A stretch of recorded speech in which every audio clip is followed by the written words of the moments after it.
Hey guys, this is Felicity. I'm sorry, this is Jazz. My bad. You forgot who you was? Yeah, I did. Where you go? I don't know. Left, Jazz left the building for I a minute. definitely left the building. Thank you for picking me up. Okay, and our last names is Thomas. Thomas's. Okay, Thomas's. all right. Okay, Tinker. All right. So anyway, so Whoa. yeah, um, we just jumped on here on this Sunday because we up here chilling at the house. We got our robes on. The Mm-hmm. kids are scattered everywhere. I don't know where they are. They're Mm-hmm. everywhere. Um. So yeah, we Just drinking a good cup of Joe, huh? That's what they call it? Cup Cup of of Joe. Joe. Cup Why of do Joe. they call it Joe? I don't know. I just people Why do say they it. call Coffee Joe? Which that's what we drink every day. Like, Yeah. I don't know why they call it that. But why do they call it Joe? Somebody don't leave know. that a comment to tell me why they call it a cup of Joe. I don't Yeah, get that. I don't- think it's weird. I don't know why I even said it, but You never what? I don't know why I even just said it. It felt right though. It felt right. Because you're an old man. Yeah. So anyway. Today I'm definitely an old man today. Feeling like it. Yeah, so it's Chaz's birthday today. Hey, he 43, y'all. Don't tell everybody my age. 43. It's okay. It's okay. It's his birthday, y'all. He 43. So yeah, he's catching up to me, you know. Yeah. Stella got a Don't be groove. calling me no Stella. You know what I'm saying? Yeah, somebody in the comments last time talking about who was that young girl he got out in the open with him. First of all, I'm older than him by 3 years now. Yeah, I gained up This a young buck. I got me a nice one. First of You know all, what I'm saying? I'm not old, okay? Yeah. You just a young buck. Hey, I gained you up. You know what I'm saying? Anyway, whatever. Anyway, Gained you up. so what we get on here for? I don't know. So anyway, yeah, we wanted to talk about where are you guys going this year? Like as a couple. Like I know people will do all these. I know it's already April. I feel like we already halfway through the year, and I'm still in January. But you know, as a couple, like where are you guys going? Like people do all these. What is it? The New Year's resolutions or whatever, and I stopped doing that a long time ago because first of all, we never stick to them. But like, where are you going this year? Like, where is your family going? Where are you guys going as a couple? Like, what visions do you have? What goals do you have? Financially, spiritually, physically, what else? Mentally. Yeah. What's your map? What is your roadmap? Yeah, get a we just want to encourage you guys to get a roadmap, right? Yeah, a roadmap to where you're going. What do you think about that? So from what perspective? Why people should do that as a couple. For vision.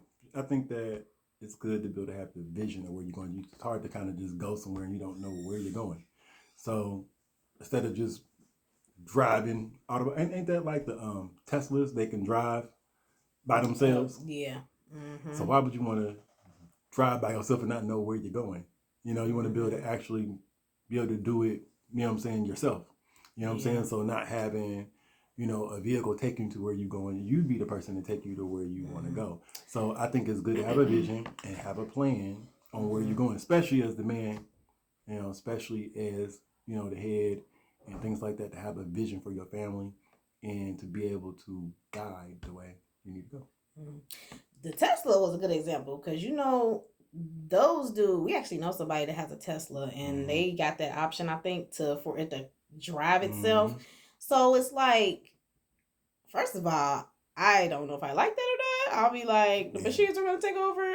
Yeah. Like, what is that, Terminator? Like, oh my goodness.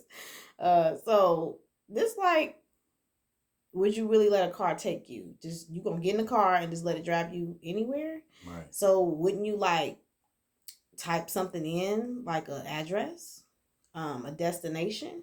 So I think that, like I said, that's a really good example to know, like, you know, don't just let.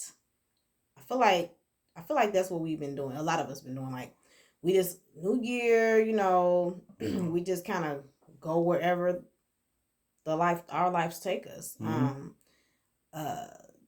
Financially, especially, like, do you make plans? Like, do you write things down? Where are you going? You know, I know a lot of people, talk about how women like they they don't know how to submit. They don't know how to be quiet. They don't know how to, follow. They don't know how to, be led. So I encourage, I'm sorry, but with that too is from when you were saying that basically like they have a hard time doing that. Some people feel like they have a hard time doing that, but if you give them the plan and let them know the vision, it makes it easier for them to follow that instead of just going autopilot and they don't know where they're going. So it's just like you tell your kids to go down the street to go get something. You don't really tell them how to get there. They just like, where we going? So it's the same thing. It's like it's easy for a man to be like, hey, you need to submit. But are you really giving them a good, clear plan and then giving them a good plan that they can understand as well? Make it understandable for them as well. Don't just be blah, blah, blah, but, know your partner and knowing how they operate, how they think, and blend it so they can understand it. So that's what I was thinking when you said that. Very good point. Thank you. That's where I was going. Oh, my bad. So I'm in your stuff. That was good. No, but yeah, it's kind of like, follow me. Submit to me. I'm gonna be your leader. But where you leading me to though? Like where we going? How do I need to have my hair? How do I need to dress for it? Somebody say we going to a party, you wanna know what kind of party it is, so because you wanna know what to wear, right? If it's jeans, if it's a dress, if it's a suit, so yeah, I think that that's very, very important for especially women like me that was raised to be very independent. And like I knew where I was going. I bought a house on my own. I've had kids by myself for a while. So it's kind of like with somebody coming in, it's like, okay, you want me to follow you, but where you going? So I think it's a lot of women out there like that. And like he said, to the men, have a plan, make a plan. Because if she just said, hey, let's go down here, you're gonna be like, down here where? Like anybody just gonna take your hand, and just let them go, lead them wherever, right? So that's very, very important coming from a man. We didn't always have it, we don't have it like a perfect marriage, but we have that respect for each other, that being patient with each other, because he didn't have a full vision of where where he wanted us to go as a family and things like that. He knew nothing about that. Just like I didn't know much about being a wife either, So I think patience and respect is the best thing you can have with each other. Respect is everything, because respect is going to remind you how to talk to the person, to your spouse. Respect is going to sometimes make you shut up. Respect is going to make you reword how you want to say something. So if you do present that plan or that goal or that vision, you know how to talk to your spouse, that woman that is sometimes hard-headed or something, or maybe she don't, since she's not ready to submit, she don't even know what that look like. So I think respect in that area of where they are and how they communicate is everything. Yeah. So yeah. So yeah, we just wanted to get on here and encourage you guys to even though it's already April, like the vision, make it plain. Yes, that's what the Bible says. So yeah, just be patient with each other, respect for each other, and start making a plan for where you're going. Don't just let the year go by. And somebody was telling me a few days ago, I was actually already thinking about this, but she put it in a way of like, if you start a sentence and then you don't finish it, or you start a book and you don't finish it, those blank areas somebody else is going to fill in. And I was like, wow, that is, yeah. So if you're proactive in what you want to do for that year or that month or the day even, it may not be filled in with a bunch of other stuff. If you have a plan, other people can't come in and just start doing putting a wrecking ball through your life or your day or your week, because you already know what's going to happen. You already know, this is my plan. This is what we're going to do. And when somebody comes along, if it don't line up with your plan, then it ain't going to go. You'll be able to better respond to the person, because a lot of people don't know how to say no. And when you know when you know your plan, you know how to respond to somebody. Well, I can't do that because this is actually what I plan on doing, or I have other plans, or you'll just be ready to respond to somebody much better. Which I wouldn't even tell them my plans, but yeah, I think that make some goals, write them down, and first of all, first things first, God. If God ain't in your plans, that's where I was about to hit next. Actually, I was about to say, I was thinking about this. It just came to my mind because maybe somebody would think this. If you and your spouse have a plan, right? You and your husband, your wife, whatever way it goes. If you have a plan and you get to the point where y'all not meeting on one accord on that plan, that's where I was about to say, go to God for that. You know what I'm saying? Pray to God that that the other person will hear where you're coming from, will see where you're coming from. Don't get mad at your spouse because they're not seeing it. You know what I'm saying? Because that can cause a lot of friction, and that can cause division between you two. So that's why I was just saying, I was sitting thinking like, if she had a plan and I'm like, I don't know about that one, I'm not going to just say, okay, your plan is down the drain, but let's go back to the table, think about it, pray about it, ask God for some, help me figure out. Because she had a lot of plans that she came up with, and I was totally against them. Like, nah, we ain't doing that. No, I'm not doing that. But then when I actually sat back and listened to what she was saying, I see where you're coming from for that. So with that being said, don't count the other person out because of the plan that they come up with, because you got this the whole thing where you're doing a roadmap, you're doing a plan, trying to figure out what's to come, what's your future. Are you getting a house? Are you getting a car?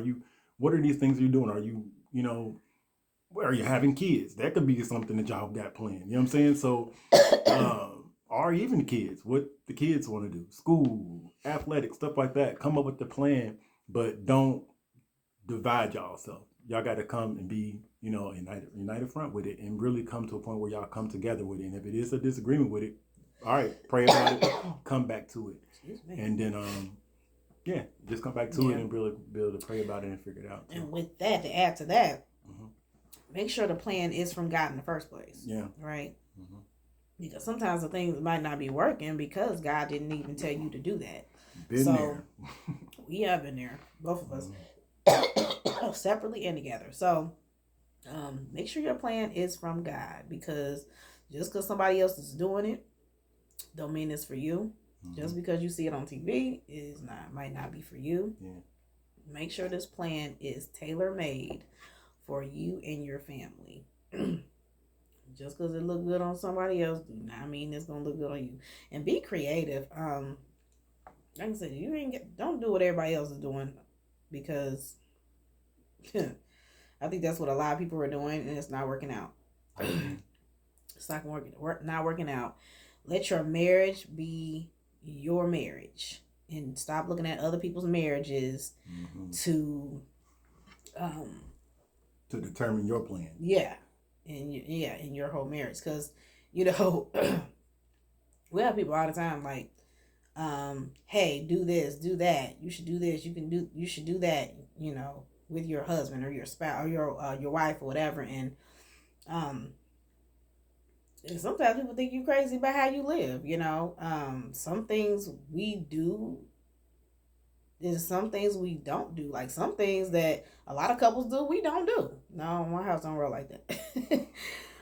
So yeah, be careful. Be careful with that. Make sure your plans and your goals and your vision is tailor-made for your family only. And make sure God is in that plan, because if he's not, if he's not, it's gonna be hard. It's gonna be hard. It's gonna be a struggle. It's gonna be painful. Yeah, be careful out there. So, that's all. That's it. Just you know, we just got on for a second. And hope you guys have a great rest of your day and write that plan down. Write those goals down together, not separately, together. And if you do write it separately because you have more time, come together and say, hey, this is what I got. Do a brain dump. Do one of those, do the brain dump on the paper and see, okay, what we got here, what we working with. Respect each other's decisions, and talk them out. If it don't work, it don't work. Maybe it's not for this year. Maybe it's for next year. Maybe it's for 5 years from now. I don't know. Maybe make your 5-year plan. So, but just be open-minded to each other. Be respectful to each other, and be patient. And keep God at the head of that paper. God's plan for the Thomas's family or whoever you guys are. So, but we're out for now. We'll see you guys around. All right? Yeah. Okay. See ya. Bye.